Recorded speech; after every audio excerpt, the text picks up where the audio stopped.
और पहले दिन से ही मैं देख रहा हूँ यहाँ के बहुत अच्छे अच्छे विद्वान आए हैं।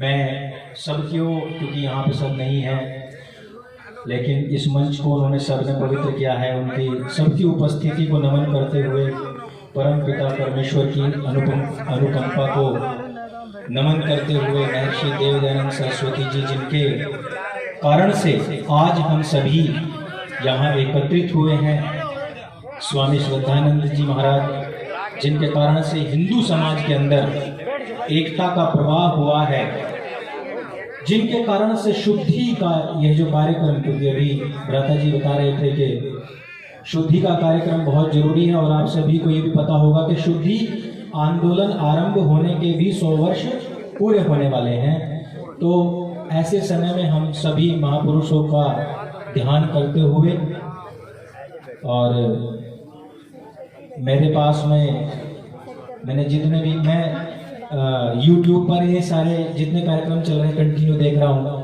कुछ बचता नहीं है ऐसा कि मैं यहाँ से कह सकूँ। लेकिन क्योंकि हम जब रास्ते में आ रहे थे तो एक चर्चा हमारे बीच में चल रही थी कि अब से हमें क्या करना है।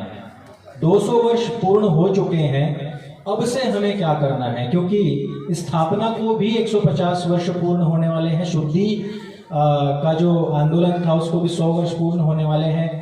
ऐसा लग रहा है कि परमपिता परमेश्वर ने सारे के सारे जो जिम्मेदारी है वो आर्य समाज को सौंप दी है, और ऐसी कुछ घोषणा कर दी है परमपिता परमेश्वर ने कि किसी भी बहाने से तुम सो नहीं पाओ।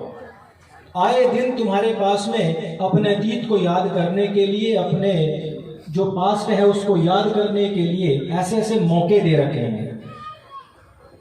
अभी जब मैं आ ही रहा था तो यहाँ पर भ्राता जी कह रहे थे जो गुरुदत्त जी के विषय में उन्होंने चर्चा छेड़ रखी थी। मैं बताना चाहूँगा, अभी निकट थोड़े दिन पहले ही मैं पिता बना हूँ, और मैंने पहले ही दिन जो पैदा हुआ उससे पहले ही मैंने सोच लिया था कि इस बालक का नाम गुरुदत्त रखना है, तो उसका नाम मैंने गुरुदत्त ही रखा। और मैंने प्रवेश करते हुए भ्राता जी को बताया कि मैंने बच्चे का नाम, बेटे का नाम गुरुदत्त रखा है।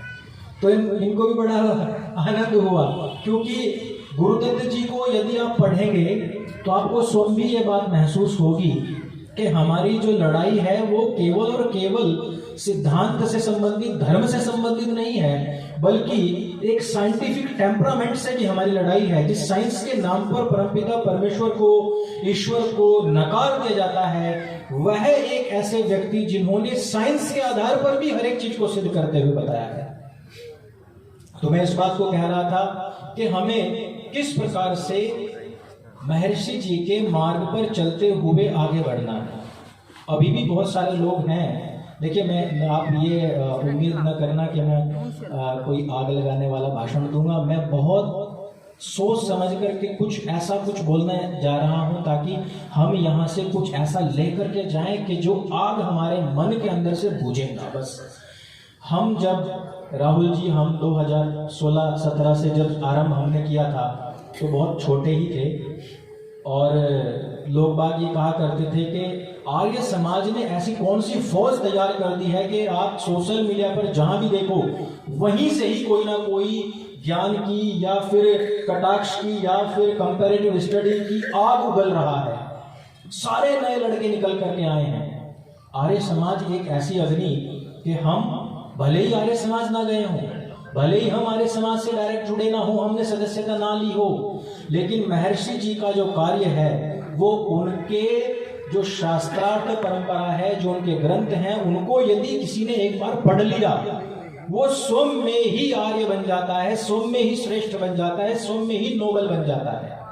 इस लड़ाई को लड़ने के लिए हमें समावेशी होना क्यों आवश्यक है, इस पर मैं थोड़ी सी चर्चा इसलिए करना चाहूंगा क्योंकि समय अब काफी बदल चुका है। हम काफी बार सिद्धांत की बात करते हैं तो हमारी अपने ही हिंदू भाइयों से लड़ाई हो जाती है, जैसे कि अभी भी कहा गया कि भाई सर्व हिंदू समाज जागृत हो। लेकिन कई बार ऐसा हो जाता है कि सिद्धांत के नाम पर हमें थोड़ा सा साइड कर दिया जाता है, कहा दिया जाता है कि आप लोग जो है ना वो समावेशी नहीं थे। लेकिन जब मेरे सामने ये प्रश्न आता है और मैं देख रहा हूँ कि पीछे स्कूल के छात्र छात्राएं बैठी हुई हैं, सब विद्यार्थीगण बैठे हुए हैं, इनके लिए स्पेशली मैं ये बात कहना चाहता हूं कि जब हम अपने सिद्धांत की बात कहीं पर करते हैं और यदि हमारी बात कहीं पर नकार दी जाती है तो हमें वहां पर केवल और केवल सत्य का साथ देना है, केवल और केवल सत्य के साथ में अड़िग खड़े रहना है। सिद्धांत को हर व्यक्ति नहीं पकड़ सकता है। आप वो महापुरुषों में से गिने चुने लोगों में से हो जो सिद्धांत को अपने साथ लेकर के चल रहे हो।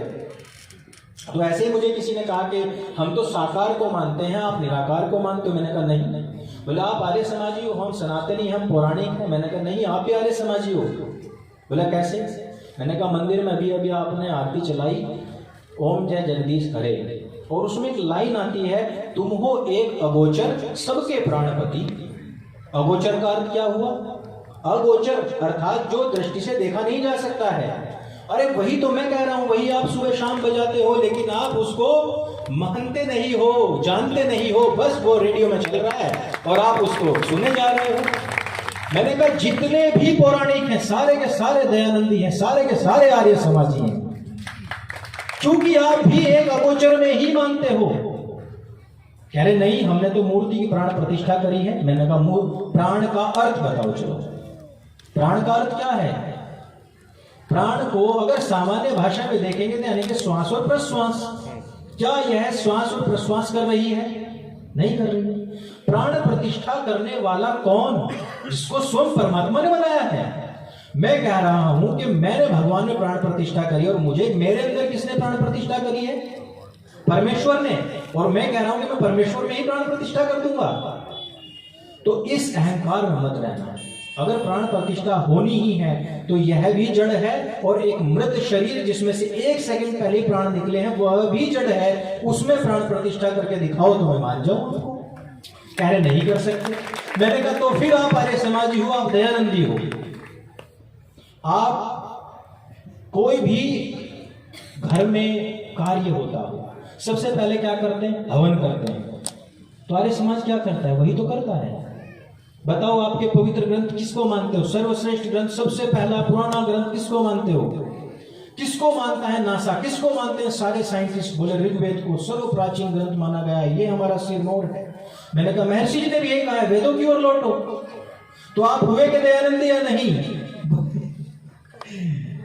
बोले नहीं, ऐसे नहीं हो सकता। ऐसे आप केवल ये कहते हो कि ओम ही परमात्मा है। मैंने कहा बिल्कुल, योग दर्शन में लिखा है, तस्य वाचकः प्रणवः। उस एक परमात्मा का जो नाम है, वो जो वाचक नाम है वो ओम है। बाकी उसको बहुत सारे नामों से बुलाया गया है, वेद में भी बहुत सारे नाम दिए गए हैं। बोले हम तो नहीं मानते, हम तो इनको भी मानते हैं, उनको भी मानते हैं, इनको भी मानते हैं। मैंने कहा जब उनके नाम का जाप करते हो तो सबसे पहले क्या बोलते हो? नमः शिवाय बोलते हो या ओम नमः शिवाय बोलते हो? बोले ओम नमः शिवाय बोलते हैं। तो मैंने कहा ओम को सबसे पहले क्यों रखा है?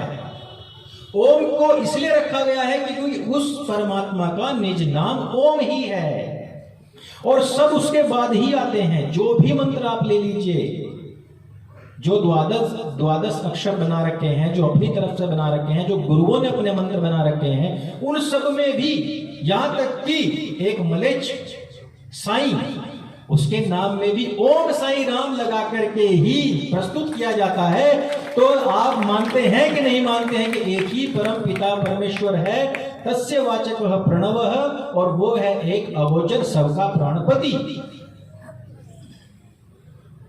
बोले कि नहीं, हम फिर भी साकार मानते हैं। मैंने कहा चलो ठीक है, आप साकार को दिखाओ। बोले ये रहे हमारे साकार। मैंने कहा साकार हैं तो ये कौन से भगवान जी हैं? बोले कि ये वे वाले भगवान जी हैं। मैंने कहा ये वे वाले भगवान जी हैं या वे वाले भगवान जी की मूर्ति है?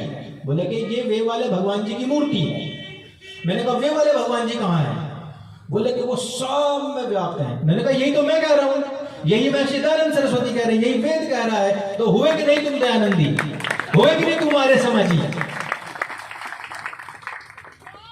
तो जब इतनी सारी बातें उनके सामने रख दी, मैंने कहा देखो, जब धर्म का एक कॉलम आता है वहां हम कोई आर्य समाजी नहीं लिखते, क्योंकि सर्व प्राचीन जो प्रचारित है वो हिंदू ही है।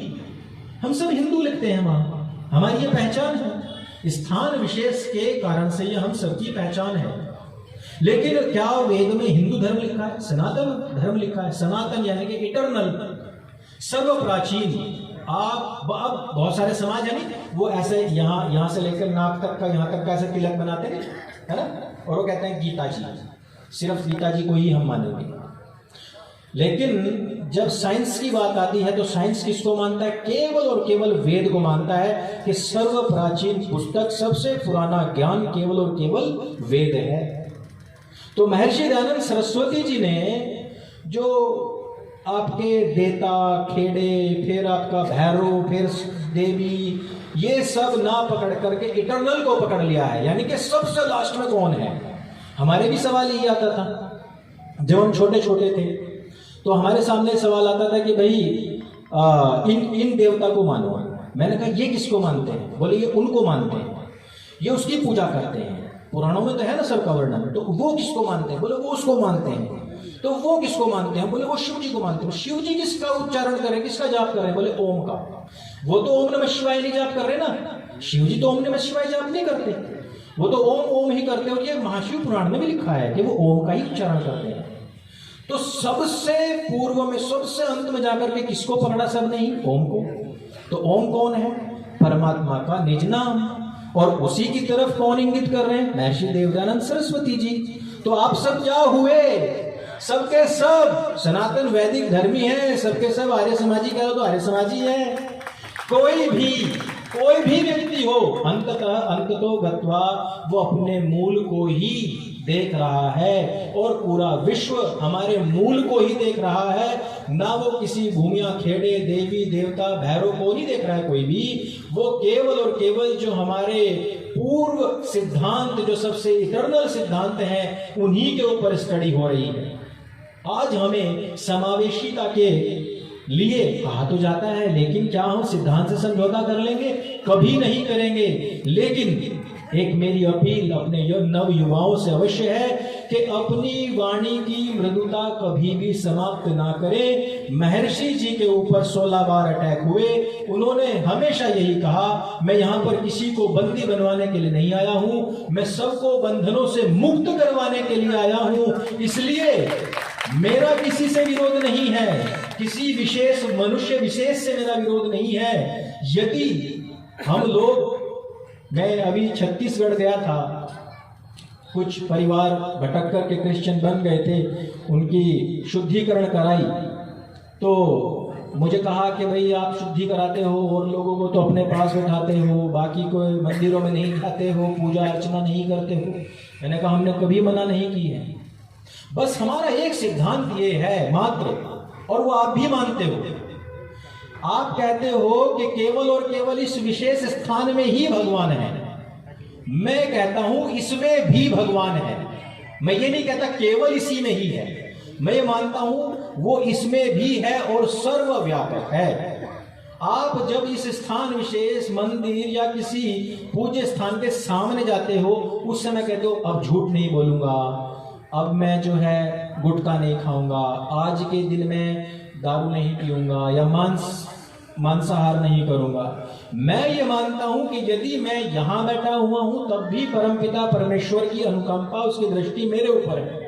मैं भी रास्ते में आ रहा था तब भी मेरे ऊपर थी, और जब मैं कहीं सो जाऊंगा तब भी मेरे ऊपर ही रहेगी। आप ये मानते हो कि जब मैं उस चार दीवारी के बीच में जाऊंगा केवल तभी मुझे परमात्मा देखेगा। तो आप बताओ कि सबसे बड़ा आस्तिक कौन हुआ? हमें तो, क्योंकि नास्तिक भी बता दिया जाता है कई बार, हमें कई बार आर्य समाजियों को अधिकतर कर लोग बाग जो है नास्तिक भी बता देते हैं। तो लेकिन आप ये बताओ कि दिन में प्रतिक्षण परमात्मा की उपस्थिति का संज्ञान रखते हुए अपने कार्यों को, अपने कार्यकलापों को करने, अपनी भाषा का, अपने वाचिक, कायिक और मानसिक विचारों तलक को भी शुद्ध रखने वाला असली आस्तिक हुआ, या फिर दिन में को 1-2 मिनट के लिए भगवान का भजन करने वाला आस्तिक हुआ? तो अब सिद्धांत में सब यही कहते हैं कि नहीं नहीं नहीं, 24 घंटे केवल रमण वही रहना चाहिए।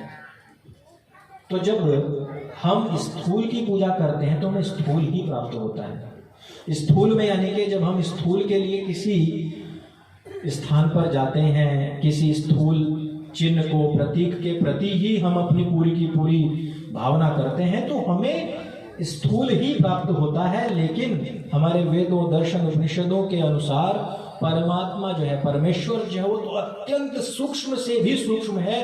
अर्थात हमें अपनी जो प्रभु भक्ति है वो स्थूल से सूक्ष्म की ओर लेकर के जानी पड़ेगी। इसी में ही एक चीज और मैं बताना चाहूंगा अपने जो हमारे विद्यार्थीगण यहाँ बैठे हुए हैं, क्योंकि इनको आगे देखिए, हम और आप, हम दो भाई यहाँ बैठे, हम तो टारगेट पे हैं, अगला सेकंड हमारा यहाँ है या वहां है हमें नहीं पता है।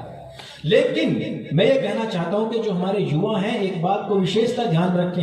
ये जो ड्रेस में बच्चे बैठे हैं लाल जर्सी वाले, ये कौन सी क्लास के बच्चे हैं? 11 के बच्चे हैं। तो जब आप लोग स्कूल में जाते हो तो वहां क से कबूतर का चित्र भी होता है, क लिखा होता है, कबूतर भी लिखा होता है। लेकिन क्या आज 11th वाले बच्चों को क से कबूतर का पढ़ने के लिए कबूतर का चित्र देखने की आवश्यकता है क्या? नहीं है। अब ये बच्चे अक्षर ज्ञान में पारंगत हो चुके हैं। हमारा समाज क्या चाहता है?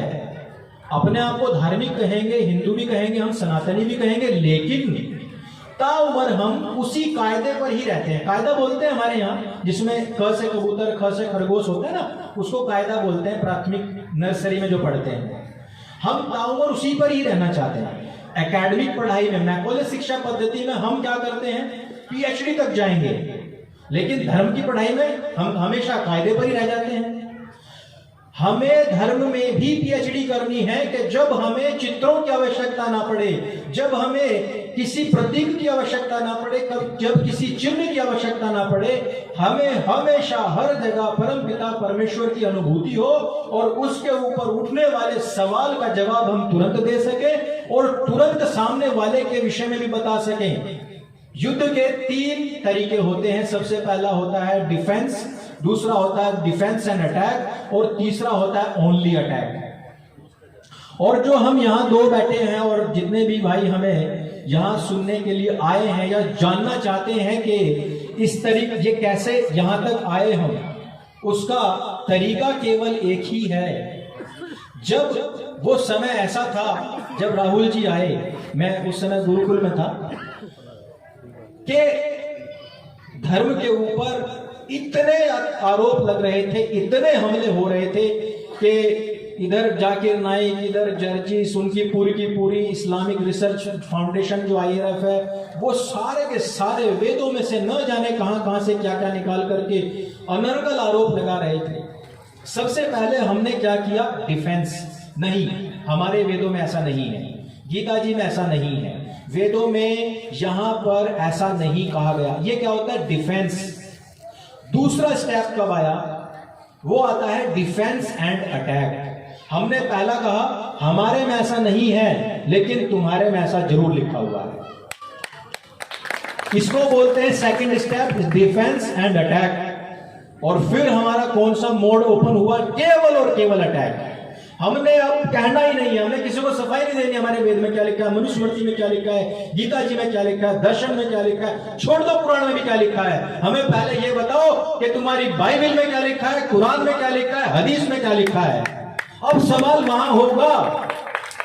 ये ताकत, ये शक्ति, ये पावर आती है केवल और केवल एक शास्त्रार्थ करने वाले व्यक्ति के अंदर, जिसके दिमाग के कपाट खुल चुके हैं। और वो कपाट खोलने का सबसे पहला काम करता है केवल और केवल धरती पर एकमात्र ऐसा ग्रंथ, वो है सत्यार्थ प्रकाश महर्षि देव दयानंद सरस्वती द्वारा। केवल और केवल पूरी पृथ्वी पर एक ऐसा।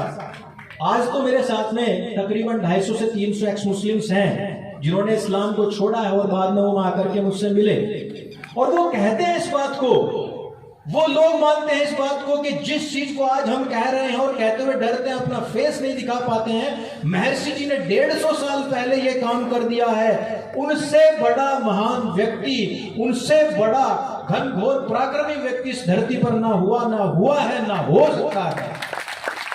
देखिए, ये सनातन वैदिक धर्म ही केवल नहीं, आर्य समाज ही केवल नहीं, अभी एक्स क्रिश्चियंस पैदा हो रहे हैं।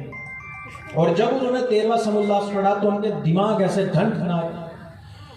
हमने कहा अभी हमारी यही मुहिम है कि इन लोगों को किस प्रकार से इधर लाया जाए। पहले ये बीच में रुके, हमें कोई दिक्कत नहीं है, एक्स मुस्लिम्स बन जाए, एक्स क्रिश्चियंस बन जाए, हमें कोई दिक्कत नहीं है। लेकिन इस बात को सब लोग स्वीकार करते हैं कि मानवता के लिए यदि किसी ने सबसे सर्वश्रेष्ठ कार्य किया है तो केवल और केवल महर्षि जी ने किया है। मैं आप लोगों के बीच में क्यों आया हूं, मैं क्या कहने के लिए आया हूं? मैं ये कहने के लिए आया हूं कि 200 वर्ष हो चुके हैं महर्षि जी के जन्म को, आर्य समाज की स्थापना को 150 मान ही लो, शुद्धि आंदोलन को भी 100 वर्ष मान ही लो, लेकिन ये सारी चीजें एक साथ आकर के क्या संदेश दे रही हैं, किस ओर इंगित कर रही हैं? थोड़ा हम आर्य समाज को यह भी बात सोचनी पड़ेगी। हमारे अंदरूनी चाहे कितने भी कलह हों, जब विधर्मी आकर के हमारी तरफ उंगली खड़ी करे तो उस समय पर हम सबको एक होना है। ये 5 उंगलियां हैं, कोई छोटी है कोई बड़ी है, किसी का कोई महत्व है किसी का कोई महत्व है, इसका अलग महत्व है, इसका अलग महत्व है, इसका अलग है और इसका अलग है, लेकिन ये सारे के सारे जब एक साथ मिल जाते हैं ना तो इसका महत्व सबसे बड़ा जबरदस्त होता है। ये जो पंच बनता है ना, इसका महत्व ऐसा मुंह तोड़ होता है कि सामने वाला आप पर प्रश्न तो छोड़ दीजिए, अपने जवाब भी देना भूल जाता है। वो युवा हमारे बैठे हुए हैं और हमारे पूर्वज भी बैठे हुए हैं, सन्यासी भी बैठे हुए हैं, मुझे समझ नहीं आएगा बीच में, मैं सोच रहा हूं कि कैसे कहूं, लेकिन ना वो एक फिल्म है उसमें कहा गया है कि हम इतना धुआं कर देंगे, इतना धुआं कर देंगे कि तुम्हें समझ नहीं आएगा कि हम पहले अपने ऊपर उठने वाले सवाल का जवाब दें या फिर उनके ऊपर सवाल खड़ा करें। हमने अपने यज्ञ के बाद में क्या कहते हैं, वेद की ज्योति जलती रहे, ओम का झंडा ऊंचा रहे।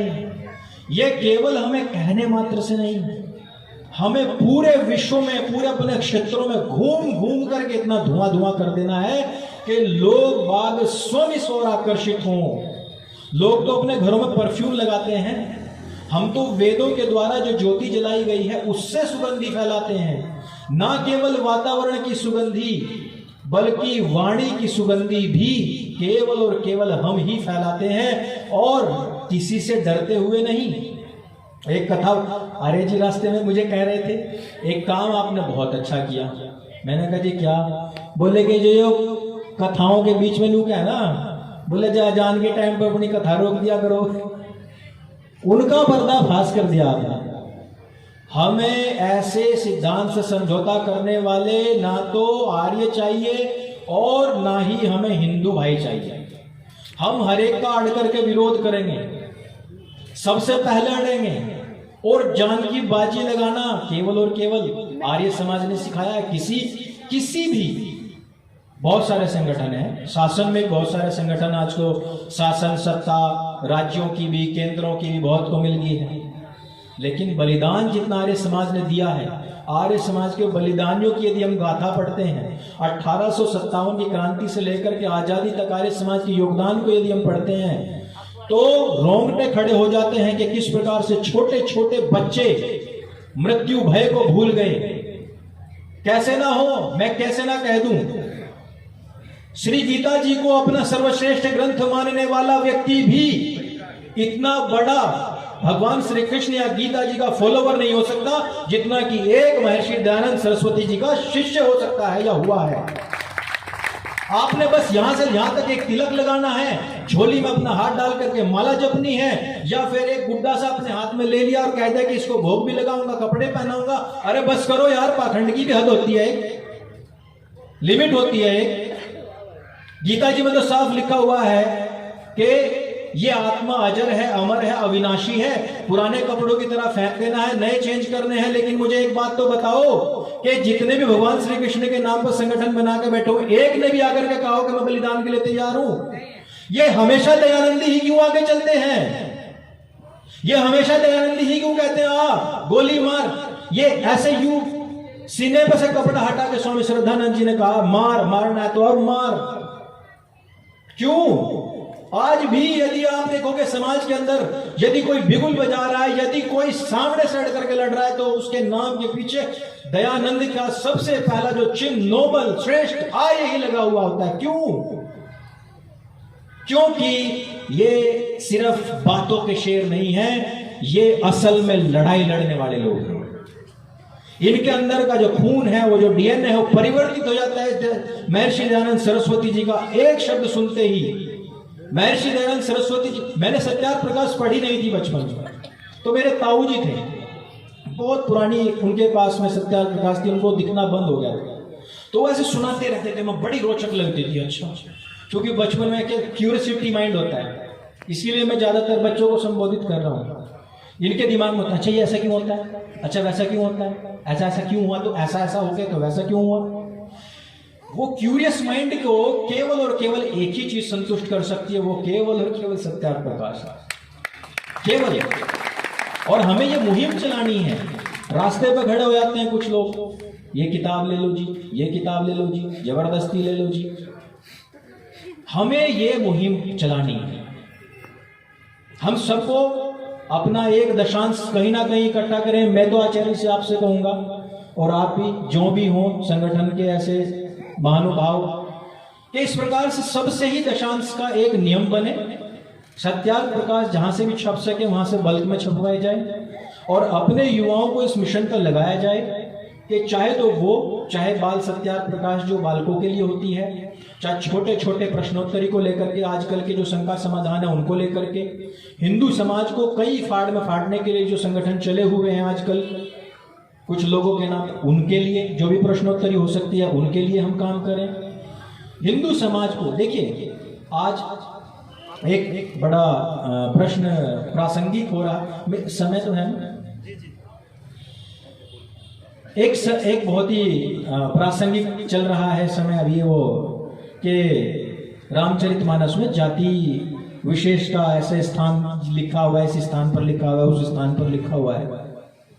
कोई ये कहने के लिए क्यों तैयार नहीं है कि इसके खिलाफ सबसे पहले बिगुल फूंकने वाले कौन थे? महिलाओं के विषय में भी कह देंगे कि उस पुस्तक में महिलाओं के विषय में ऐसा लिखा है। अभी एक आईएएस की तैयारी करने वाला टीचर था, उसने कहा कि रामायण में, रामचरितमानस में, वाल्मीकि रामायण में माता सीता जी के विषय में ऐसा लिखा हुआ है, मार्कंडेय ने एक स्थान पर ऐसा बोल दिया है। लेकिन महिलाओं को सबसे पहले शिक्षा का अधिकार प्रदान करने वाले, महिलाओं को अपनी सेना में भर्ती करने वाले, उनको सिरमौर स्थान देने वाले कौन थे, कौन संगठन के लोग थे? इसके विषय में क्यों नहीं डिबेट हो रही है? एक डिबेट इस विषय में भी होनी चाहिए।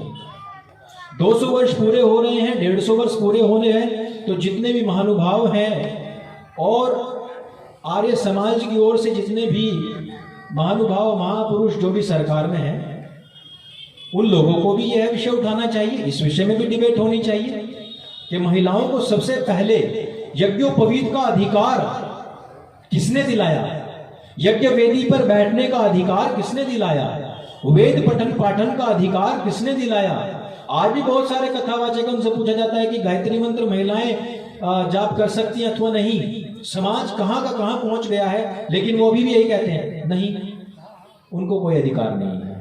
यज्ञोपवीत का अधिकार नहीं, उनको कोई अधिकार नहीं। क्यों नहीं है उनको अधिकार? ये तो अब्राहमिक रिलीजन में था कि वो महिलाओं के अंदर आत्मा नहीं मानते थे। आपने अब्राहमिक रिलीजन को अपने में घुसा लिया। सनातन वैदिक धर्म में वेदों को पढ़ाने वाले आचार्य, तपस्विनी, सन्यासिनी कितनी हुई हैं। हम अपने धर्म से यदि विरत हो रहे हैं तो कहीं ना कहीं मैं यह मानता हूं कि इस पूरे सनातन वैदिक धर्म की जो आर्मी विंग है, चाहे वो बौद्धिक आर्मी हो, चाहे वो शारीरिक आर्मी हो, मैं मानता हूं कि वो आर्य समाज है। और कहीं ना कहीं किन्हीं कारणों से हम सब लोगों में कुछ ना कुछ शिथिलता अवश्य आई है, और उस शिथिलता को दूर करने का कार्य आगे आने वाले युवाओं को अवश्य करना चाहिए। और जो हमारे सामने समस्याएं हैं, चाहे वो जातिवाद को लेकर के हो, चाहे हिंदू समाज को तोड़ने के लिए ऐसे विक्षिप्त उदाहरण दे करके, चाहे वो मनुस्मृति की अशुद्धियां दिखा करके, चाहे वो वाल्मीकि रामायण की अशुद्धियां दिखा करके जो भी कार्य हो रहा है, मिशन मोड पर इनके खिलाफ हम सबको एकजुट होना पड़ेगा। केवल और केवल एक राहुल आर्य या एक अंकुर आर्य से यह कार्य नहीं होगा। हर एक हमारे बालक को, हमारे आर्य बंधु को, हमारे सभी लोगों को एक एक राहुल आर्य, अंकुर आर्य छोड़ दीजिए।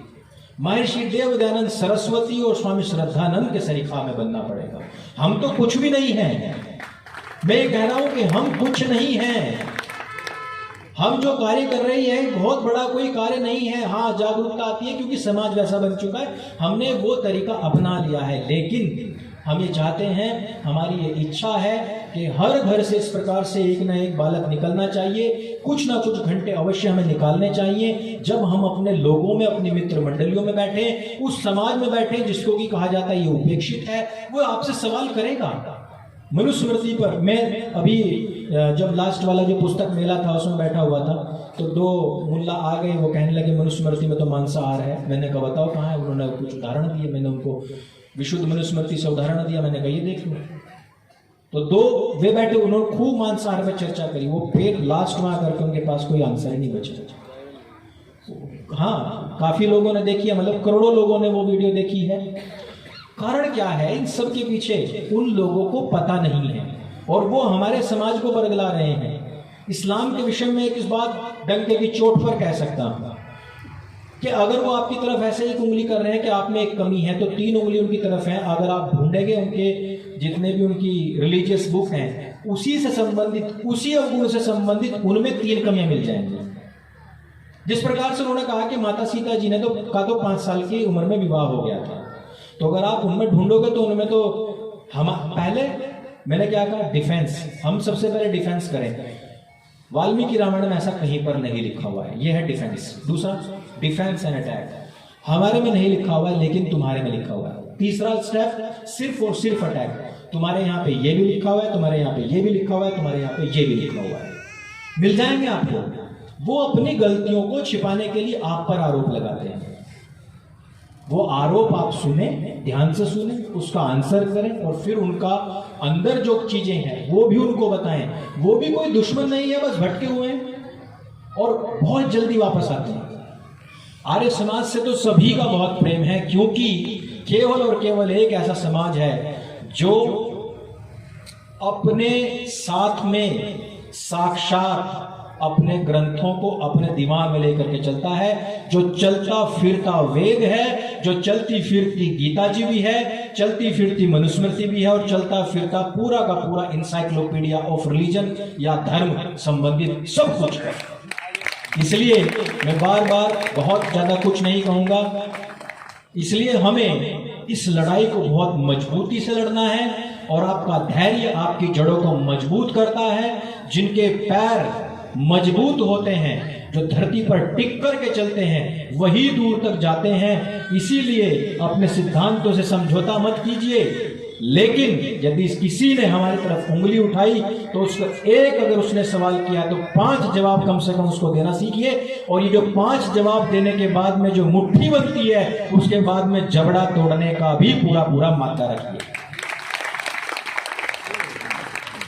इन्हीं शब्दों के साथ में मैं अपनी वाणी को विराम देता हूं।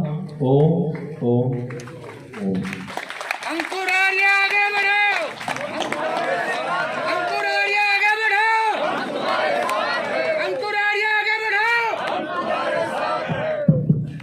धन्यवाद भाई। और आपका प्रेरक उद्भव बहुत ही प्रेरणा हमारे लिए। आप यहाँ आए, अभी भीड़ बढ़नी शुरू हुई है और मैं आप दोनों के संज्ञान में ये बात लाना चाहूँगा कि आज से महीना भर पहले ही स्वामी संपूर्णानंद जी महाराज ने पूरे के पूरे हरियाणा के गुरुकुलों को एक चिट्ठी लिखी और उसके बाद जो प्रमुख लोग थे उन सबको एक चिट्ठी लिखी और ये प्रस्ताव रखा कि क्यों ना हरियाणा में महर्षि देव दयानंद की द्वितीय जन्म शताब्दी का शुभारंभ समारोह एक चतुर्वेद पारायण यज्ञ के माध्यम से शुरू किया जाए।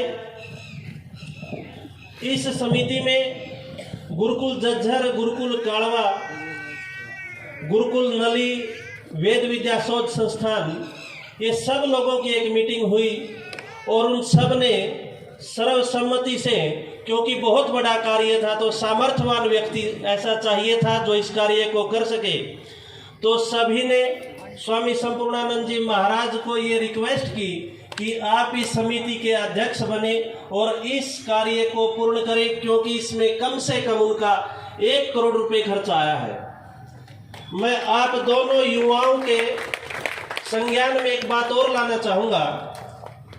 जिस प्रकार से लोग एक बात कह रहे हैं कि आर्य समाज में लोग स्वयं सेवक बहुत कम है, इन 12 दिनों में हमारा अनुभव इस बात के बिल्कुल विपरीत रहा है। आपके दाहिने ओर एक व्यक्ति खड़े हैं, आर्य सुरेश मलिक जी। आप जिला परिषद पानीपत के वाइस चेयरमैन हैं और एक बहुत अच्छे उद्योगपति हैं। 31 तारीख की रात से लेके आज तक आप अनवरत इसी प्रकार आर्य समाज की सेवा कर रहे हैं। उसी प्रकार घरौंडा के एक बहुत ही युवा आर्य दिलबाग लाठर जी, शायद इन्होंने पिछले 12 दिन में एक बार ही खाना खाया हो, इस प्रकार से लगे हुए हैं। और जैसे आप लोगों का हमें पता लगा, अपने आप आपका हमारे पास फोन आया कि भ्राता जी हम भी आकर 2 आहुति देना चाहते हैं, तो इस बात से हमारा बहुत हौसला बढ़ा है। हम आपको ये विश्वास भी दिलवाते हैं, क्योंकि आप वो जो 2 युवा आपके अंदर हम देख रहे हैं वो है, अभी अंकुर जी ने अपने भाषण में कहा, शायद किसी ने सुना हो या ना सुना हो, मैं दोबारा बताना चाहूंगा। इस युवा ने यह कहा कि मैं तो अभी यहाँ हूँ, क्या पता अगले पल वहां चला जाऊं। हम आप दोनों को ये दावा करते हैं, हम आपके आगे अपना अंतिम खून रहने तक अपना सीना अड़ा के रखेंगे। आर्य समाज के लोग आपके ऊपर गर्व महसूस करते हैं। आर्य सुरेश मलिक जी, आर्य दिलबाग लाठर जी ने मुझे यह विश्वास दिलवाया है कि आप जो भी जिम्मेवारी हमें कभी भी देंगे, उसके लिए हम सदा आपके साथ तैयार रहेंगे। और बहुत ही खुशी की बात है, देखो युवाओं का टोला आना शुरू हुआ है। अभी आप लोगों ने पिछले दिनों देखा होगा, एक किसान आंदोलन इस देश में चला था। उस किसान आंदोलन में जो सबसे युवा साथी थे, जिन्होंने हर न्यूज टीवी चैनल के ऊपर किसानों की बात ऋषि दयानंद जी महाराज के उद्देश्य से लेकर रखी थी, ऐसे भाई अभिमन्यु कोहाड़ जी हमारे बीच में सोनीपत से पहुंचे हैं। मैं चाहूंगा कि आप सुरेश जी से निवेदन करूंगा कि भाई को मंच तक लेकर के जाएं। आर्य सुरेश मलिक जी, उनके साथ एक ऐसे आर्य भाई विजय सरोहा जी सोनीपत से हमारे बीच में पहुंचे हैं। विजय जी का मैं परिचय आपको दिलवा दूं। विजय जी को सोनीपत के क्षेत्र में, एनसीआर के क्षेत्र में पर्यावरण मित्र के नाम से जाना जाता है। आपसे भी मैं निवेदन करूंगा कि आप भी ऊपर आ जाएं। आपने कम से कम कई 100 एकड़ पीपल के पेड़, बरगद के पेड़ों के कई 100 एकड़ के ऐसे ऑक्सीजन टैंक बनाए हैं कि जिनकी कोई कल्पना नहीं की जा सकती। आपको लगातार हम देखते रहते हैं। ऐसे आर्यों का, ऐसे ऋषि के अनुयायियों के हम बहुत बहुत धन्यवाद के पात्र हैं कि वो सब स्वेच्छा से हमारे बीच पहुंचे हैं। मैं निवेदन करूंगा भाई राहुल आर्य जी से अपना संबोधन, अपना प्रेरक बोझ हम सबको दें। इति ओम।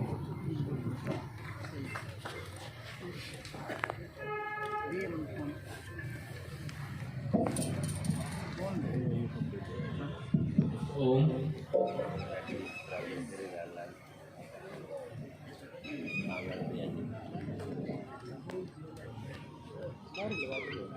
हम सभी सीधे बैठेंगे और गायत्री मंत्र का जप करेंगे। आदरणीय आचार्य राजेंद्र जी, आचार्य योगेंद्र जी, मेरे प्रिय भ्राता आचार्य अंकुर आर्य जी, मेरे दाएं और बाएं बैठे हुए साधु सन्यासी आचार्य और आचार्याएं, कार्यक्रम में उपस्थित मातृशक्ति, सभ्य समाज, युवा साथी और छोटे बच्चों, इस कार्यक्रम में आप सभी की पावन उपस्थिति को मैं प्रणाम करता हूं, नमन करता हूं और आपके मध्य उपस्थित होकर अपने विचार प्रकट करने का अवसर प्राप्त हुआ, इसके लिए आपका धन्यवाद भी मैं प्रस्तुत करता हूं। अभी आर्य जी ने मेरा माइक ठीक किया है और मैं हाथ में भी बोल सकता था, लेकिन क्या करें, महर्षि दयानंद सरस्वती ने जो हमारे रक्त में उबाला भर दिया है, उसके कारण मैं माइक को थोड़ा दूर रखता हूँ। मेरी आवाज़ धीरे धीरे बढ़ती है, तो ज़्यादा पास हो जाता है तो फिर कुछ समस्या हो जाती है।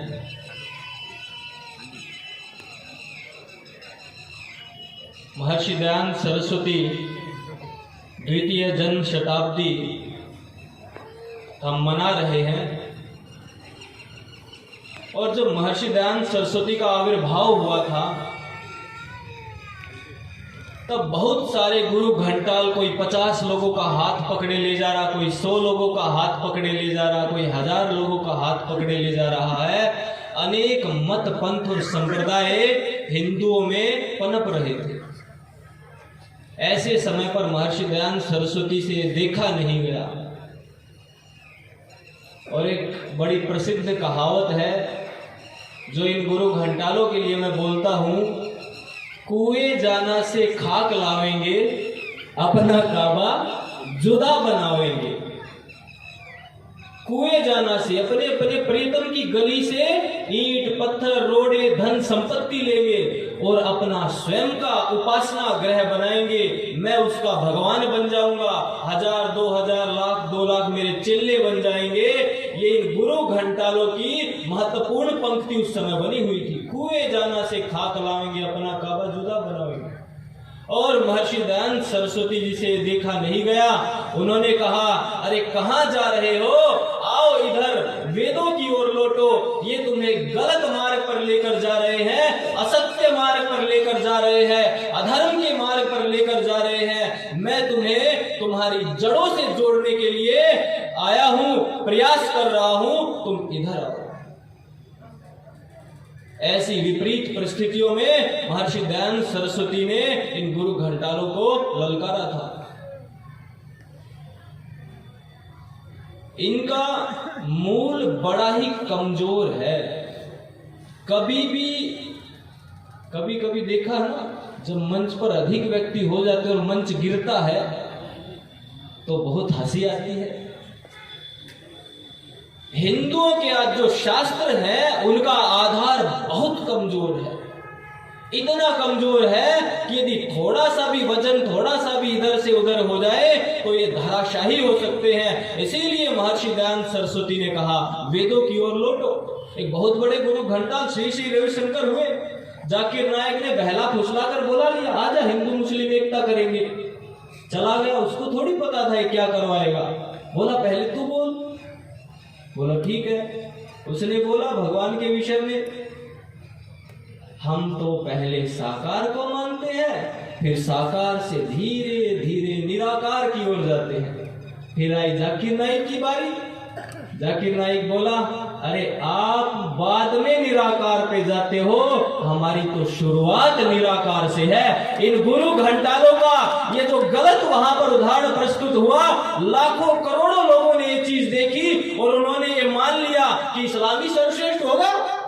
इनका आधार इतना कमजोर है, भले ही इनके पास 20 50 100 1 लाख 1 करोड़ फॉलोवर हो जाए, लेकिन इनका आधार इतना कमजोर है कि ताश के पत्तों की तरह बिखर सकते हैं। ऐसे इस हिंदू समाज को महर्षि दयानंद सरस्वती ने जागरूक करना आरंभ किया था। हम उस महर्षि दयानंद सरस्वती की आज जन्म शताब्दी मना रहे, द्वितीय जन्म शताब्दी मना रहे। एक कहानी आती है ना, सुनी होगी आपने। किसी के पास एक नाव थी, नाव बहुत पुरानी हो गई थी, तो वो एक नाव पर पेंट करवाने वाले के पेंटर के पास चला गया। बोला मेरी नाव में कल आके पेंट कर दोगे आप? बोला हाँ इतने रुपए लगेंगे, कर दूंगा पेंट। बोले ठीक है। वो अगले दिन आ गया पेंट वाला, और उसको जिसकी नाव थी कहीं जाना पड़ गया, तो उसने पेंट कर दी। वो 2-3 दिन तक बाहर रहा, पेंट सूख गया और वो आ गया अपना, भाई मेरा काम हो गया है। अगले दिन वो व्यक्ति उस पेंटर के पास आया जिसकी नाव थी, और उसको बहुत सारा धन दिया, बहुत सारा। बोला, अरे पेंट करने के लिए तो आपने धन दे दिया था मेरे को, ये किस लिए दे रहे हो इतना धन? बोले, आपको एक छोटी सी बात बताता हूं। मैंने आपको यहाँ आके कहा मेरी नाव में पेंट कर देना, लेकिन ये बताना भूल गया था कि उसमें एक छेद भी है, और आपने बिना मेरे कहे उस छेद को ठीक कर दिया। बोले, इसमें कौन सी बड़ी बात है, मुझे छेद दिख गया, मैंने ठीक कर दिया, इसमें कोई बड़ी बात, इतना धन इसके लिए? बोले, नहीं। जब पेंट सूख गया, मेरे 2 छोटे बच्चे नाव लेकर समुद्र में चले गए थे, और जब मैं आया मेरी पत्नी ने कहा कि पुत्र तो समुद्र में नाव लेकर गए हुए हैं। मैं बहुत चिंतित हो गया कि आज मेरे पुत्र संभवतः लौटेंगे नहीं, क्योंकि नाव में छेद हो गया था, और मैंने पेंटर को कहा नहीं उसे ठीक कर देना, तो उसने किया भी नहीं होगा। तो आज तो उसे बहुत चिंता हुई उसके पुत्र आएंगे या नहीं आएंगे। लेकिन कुछ ही देर के पश्चात मुझे वो नाव दिखाई दे रही थी कि मेरे पुत्र आ गए। मैंने देखा ये छेद तो ठीक कर दिया है, आपने बिना कहे नाव का वो एक छेद ठीक कर दिया। मेरा जीवन, मेरे प्राण से भी प्रिय 2 पुत्र आज मेरे साथ हैं, ये धन तो उनके सामने कुछ नहीं है। इस कहानी से मैं एक बात बताना चाहता हूं, महर्षि दयानंद सरस्वती ने हिंदू जाति के इतने छेद दूर किए, इतने छेद दूर किए कि उनकी गिनती भी नहीं हो सकती थी, लेकिन एक छेद के लिए इतना धन मिला। और महर्षि दयानंद सरस्वती को साधन, संसाधन, धन, संपत्ति, मान सम्मान तो दूर रहा, 17 बार जहर दिया इन्हीं गुरु घंटालों के चेलों ने, और इन्हीं गुरु घंटालों ने एक छेद किया था उसने ठीक। और महर्षि दयानंद ने इनके कितने छेद, असंख्य छेद दूर किए, लेकिन महर्षि दयानंद को जहर देकर मार दिया। ये हिंदू जाति कभी भी अपने हितकारकों को नहीं समझ पाती है। महर्षि दयानंद सरस्वती एक दिन बरेली में थे, महात्मा मुंशी राम के पिताजी के यहाँ। रात्रि को अचानक से उठ गए।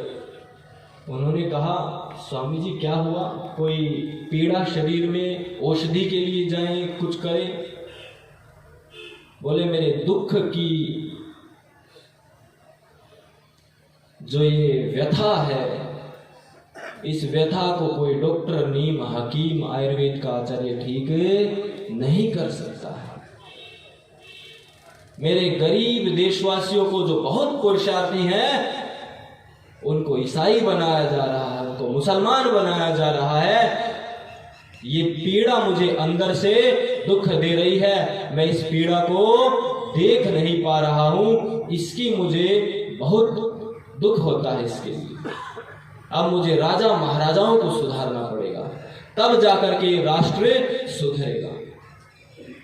इस प्रकार की बात जो महर्षि दयानंद सरस्वती कहते हैं, और वो हम जब पढ़ते हैं तो पता लगता है ऋषि दयानंद के दिल में कितनी तड़प रही होगी इस हिंदुओं के लिए। लेकिन इन्हीं हिंदुओं ने उस ऋषि दयानंद को 17 बार जहर देकर मार दिया। कितने आश्चर्य की बात है। और ये आज भी गुरु घंटाल इसी प्रकार से अपना कार्य करते जा रहे हैं, आज भी लगे हुए हैं। इस समाज में इतनी बाढ़ आई हुई है, कोई जेल में जाता, थोड़े दिन के पश्चात फिर बाहर आ जाता है। आर्य समाज ने, यहाँ पर बैठे सभी आर्यों ने बलिदान दिया था। हमारे आचार्य आज नहीं है, उनके नेतृत्व में हमने बलिदान दिया था। और पता लग रहा कुछ गुरु घंटालों के केस माफ होते जा रहे हैं, और वो आने की भी उनकी कवायद शुरू हो गई है। क्या वो बलिदान इसी दिन के लिए दिया था? इनके लिए जितने भी बलिदान हमने दिए, ये हिंदू जाति साथ खड़ी नहीं होती। और महर्षि दयानंद ने आगे पता है क्या कहा? बोला, ईसाई अथाह धन लगा रहे हैं अपने मत को प्रचारित करने के लिए, और हिंदू सो रहा है, ये मुझसे देखा नहीं जाता। महर्षि दयानंद सरस्वती ने ऐसे ऐसे उपकार इस हिंदू जाति पर किए कि उसको हम बता नहीं सकते हैं। मैं 8वीं कक्षा में था, दिल्ली जाता था पढ़ने। किसी महात्मा आर्य ने वहां पर एक छोटा सा बैनर लगाया हुआ, आजकल बताते नहीं है, खान बाबा बंगाली, ये दवाई ले लो ठीक हो जाओगे। बसों में देखो आप, सरकारी बसों में क्या क्या फालतू की चीजें। किसी आर्य ने, मैं नहीं जानता किसने, लिख रखा सत्य को जानने के लिए सत्यार्थ प्रकाश करो, और चिपका रखा। बोलिए राशिदानंद महाराज की ये किसी आर्य का पुरुषार्थ था। मैं आज तक सत्यार्थ प्रकाश अमर रहे। जान नहीं पाया, लेकिन मैंने पढ़ा और बालक के कोमल हृदय में, मस्तिष्क में वो बात पड़ गई और मैंने वो मंगवाई किसी से और मैंने पढ़ी। और जो वीर सावरकर जी ने कहा था, सत्यार्थ प्रकाश वो जो ग्रंथ है वो हिंदू जाति की ठंडी रगों में उष्ण रक्त का संचार करने वाला ग्रंथ है। और उस दिन से मेरा जो रक्त था, जो ठंडा पड़ा हुआ था बालकपन में, वो उष्ण हो गया और मैं बाकियों का भी रक्त उष्ण करने में लगा हुआ। ये आर्यों का पुरुषार्थ था।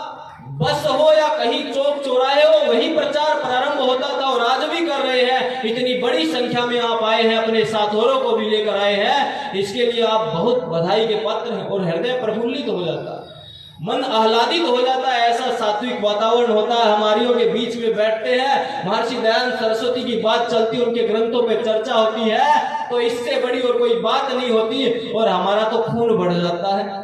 वो कह रहे थे अपने आर्य जी, 45-50 किलो का ये व्यक्ति है, अपना नौजवान है, लेकिन कभी कभी ऐसे कार्यक्रमों में जाते तो 1-2 किलो बढ़ आगे जाते हैं। महर्षि दयानंद सरस्वती के विचारों ने सर्वप्रथम यहाँ पर नमक सत्याग्रह, आप जानते हो गांधी ने किया होगा, और सर्वप्रथम नमक के टैक्स की बात करके देशवासियों को यदि किसी ने जागृत किया था तो महर्षि दयानंद सरस्वती ने किया था। अपनी राष्ट्रीय अस्मिता, अपने गौरव को, अपने इतिहास को, अपनी सभ्यता, भाषा, पहनावा, इन सबके प्रति यदि जागरूक किया था, स्वदेशी के विचार यदि प्रबल किए थे तो महर्षि दयानंद सरस्वती थे। और उन्हीं की प्रेरणा से स्वामी श्रद्धानंद निकले। आज भी चांदनी चौक पर है उनका स्टैच्यू, जहां पर वो घंटा घर है, देखा ना आपने, कितने बलिदान वहां पर हुए। वहां पर हमारे स्वामी श्रद्धानंद का स्टैच्यू होना इस बात का प्रेरणा देता है, इस बात का प्रमाण है कि कितने बड़े बड़े बलिदान है स्वामी श्रद्धानंद ने दिए होंगे। ये हमारे महर्षि दयानंद सरस्वती की प्रेरणा थी। जो पंडित लेखराम, कहीं धर्म परिवर्तन हो रहा था, ट्रेन में बैठते हैं, ट्रेन का स्टेशन नहीं है, कूद जाते हैं, लहूलुहान होते हैं और उस मतपंथ संप्रदाय के विरुद्ध जाकर खूंटा गाड़ देते हैं कि मैं वेदों का प्रचारक, वेदों का मानने वाला ऋषि दयानंद अनन्य भक्त, मेरे साथ शास्त्रार्थ करो। और आज हम शास्त्रार्थ महारथी पंडित लेखराम को मानते हैं। ये महर्षि दयानंद सरस्वती के ग्रंथ की प्रेरणा थी। जो राम प्रसाद बिस्मिल निकले, जिन्होंने a man with pen and pistol, ये हम कहते हैं, पेन भी था और पिस्टल भी थी। ये आर्य होते थे कि अपने शास्त्र और अपने शस्त्र दोनों से मुकाबला करते थे, इस ढोंग अंधविश्वास, पाखंड, देशद्रोहियों का और असत्य मार्ग पर चलने वालों का। वो महर्षि दयानंद सरस्वती थे जिनकी प्रेरणा से पंडित गंगा प्रसाद उपाध्याय ने मुसाबिहुल इस्लाम पुस्तक लिखी थी। और बहुत सारे इस्लाम के स्कॉलर क्या कहते थे, अरे ये ऐसी पुस्तक है, इसको पढ़ने मात्र से आधा काफिर हो जाता है, इसको पढ़ने मात्र से आधा काफिर हो जाता है। ऐसी वो पुस्तक लिखने वाला किसका शिष्य था? महर्षि देव दयानंद सरस्वती का।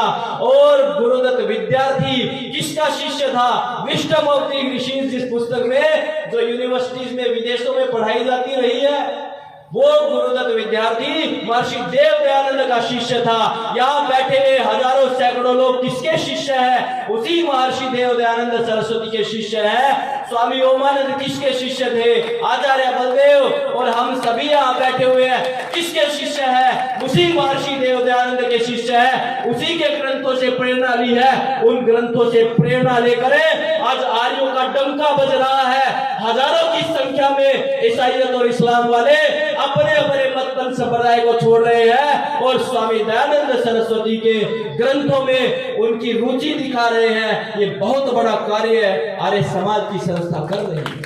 महर्षि दयानंद की, महर्षि दयानंद की, महर्षि दयानंद जय। कुछ वर्षों पूर्व गुजरात में मैं जब काम कर रहा था तो बहुत ईसाइयों को वहां सनातन धर्म की ओर आए, चर्च वाले ताले बंद बंद करके चले गए थे। वहां पर हमने वहां से ललकारा कि हम किसी ढोंग अंधविश्वास पाखंड को नहीं मानते, हम महर्षि दयानंद सरस्वती के शिष्य हैं। यदि किसी में हिम्मत है तो आए, शास्त्रार्थ करे।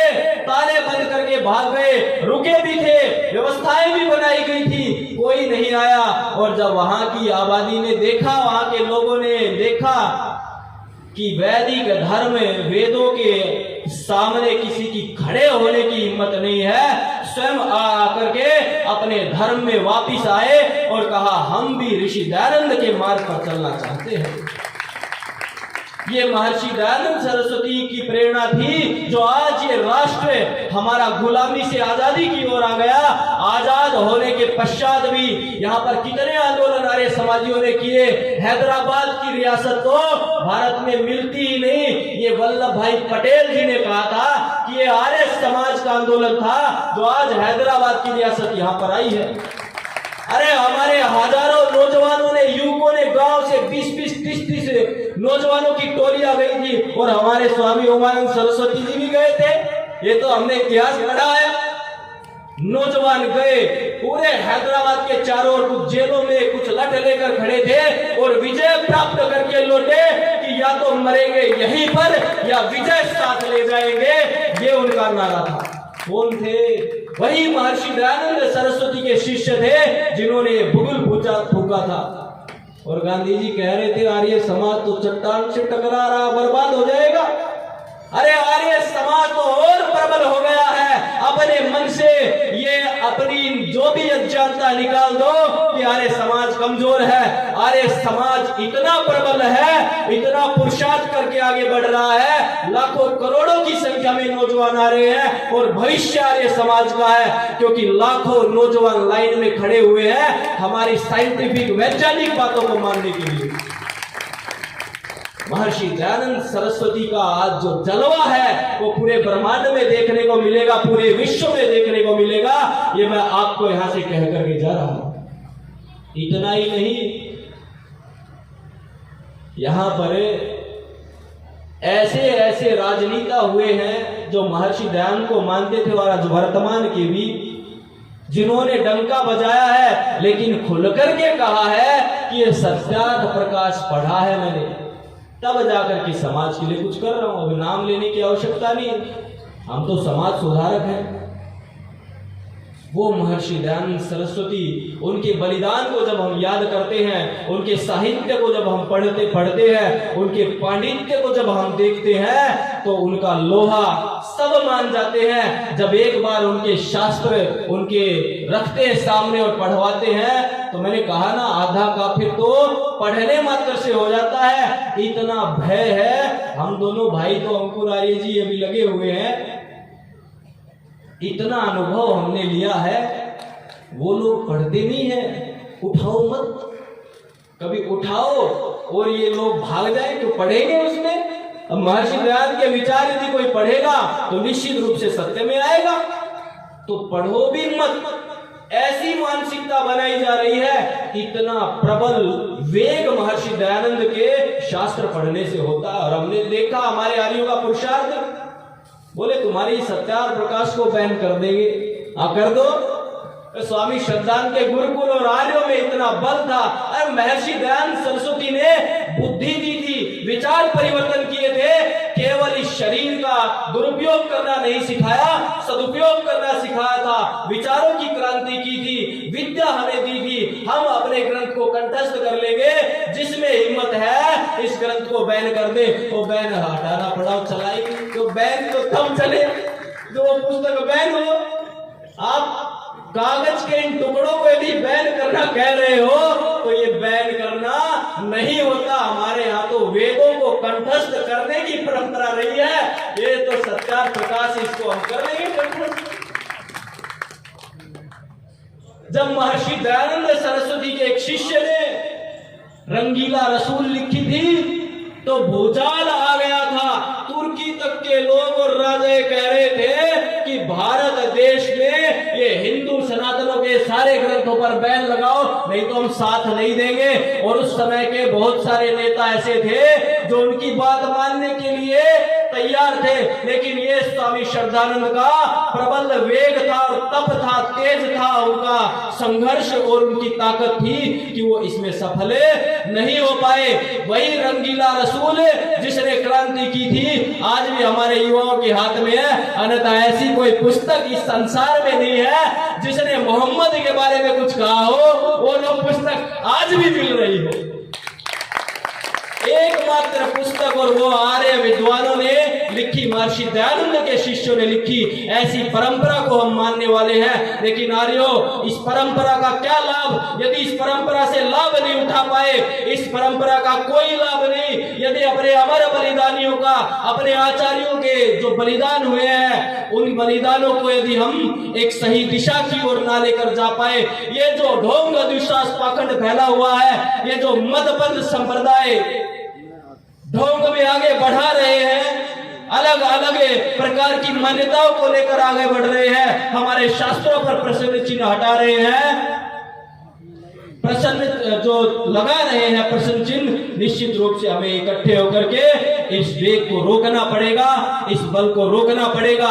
जो आंदोलन पहले हुआ करते थे पुनः वो आंदोलन करने पड़ेंगे। हमारी माताओं को, अपने बालकों को क्षत्रिय विद्या देनी पड़ेगी, पिता को उनको क्षत्रिय विद्या के साथ साथ ब्राह्मणत्व की विद्या भी देनी पड़ेगी और अर्थ कमाना सिखाना पड़ेगा। अभी कभी कभी मजाक में कह देते पंचर पुत्र, कभी कभी हो जाता है, किंतु एक वास्तविकता यहां से लेकर जाना, आर्य वो जो श्रेष्ठ किण्वंतो विश्वमार्यम अपघनंतो अरावण है, इसके लिए इंद्रम वर्धनतो चाहिए, हमारी एकता चाहिए, धन की, बल की, राज की, मन की, हर प्रकार से हमें बल चाहिए।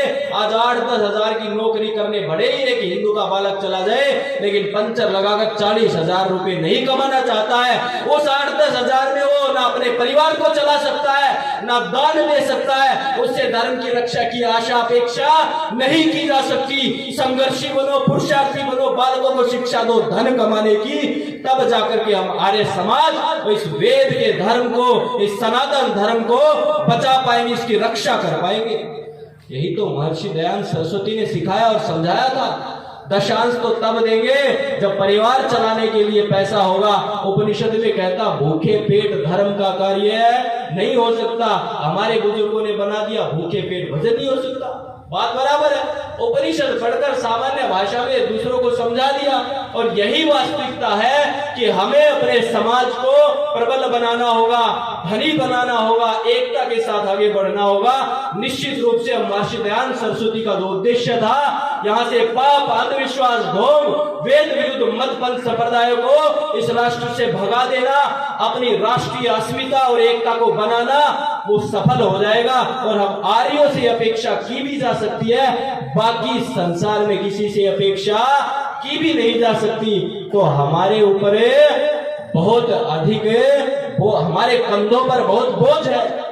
इस बोझ को बोझ समझेंगे तो बोझ ही हो जाएगा, इस बोझ को कर्तव्य और दायित्व समझेंगे तो हम सफलता की ओर लेकर चले जाएंगे। यही महर्षि दयानंद सरस्वती को उनकी द्वितीय जन्म शताब्दी पर सच्ची श्रद्धांजलि होगी।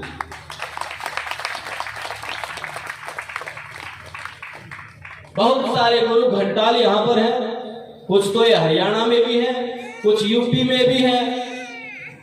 किसी में भूत आ रहा है, कोई भूत उतार रहा है, किसी में हनुमान आ रहा है, किसी में शिव आ रहा है, किसी में मत आ रही है, और किसी में तो सारे ही आ रहे हैं। पता नहीं कितने उसके अंदर घुसे हुए हैं और किस किस प्रकार से झूलते हैं, घूमते हैं और हिलते हैं, समझ में ही नहीं आ रहा है। ऐसे ऐसे गुरु घंटालों के विरुद्ध आर्य समाज को खड़ा होना पड़ेगा। ये दूसरे ऋषि दयानंद सरस्वती के हत्यारे हैं, इसको कभी भूलना मत। यही महर्षि दयानंद सरस्वती को सच्ची श्रद्धांजलि होगी। यहां से मैं इतना ही कहना चाहूंगा।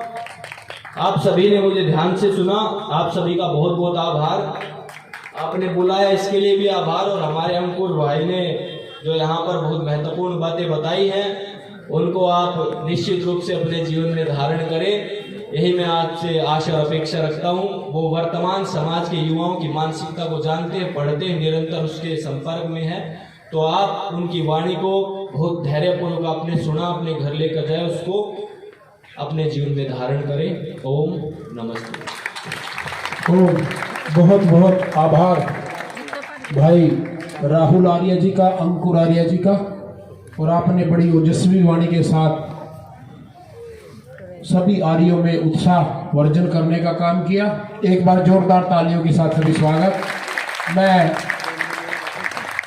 निवेदन करूंगा हमारी इस आयोजन कमेटी के स्वागताध्यक्ष भाई आर्य सुरेश मलिक जी से, भाई आर्य रामपाल कुंडू जी से, योगेंद्र जी से और आजाद जी से, भाई अंकुर जी को और राहुल जी को एक समृद्धि चिन्ह के साथ सम्मानित करेंगे।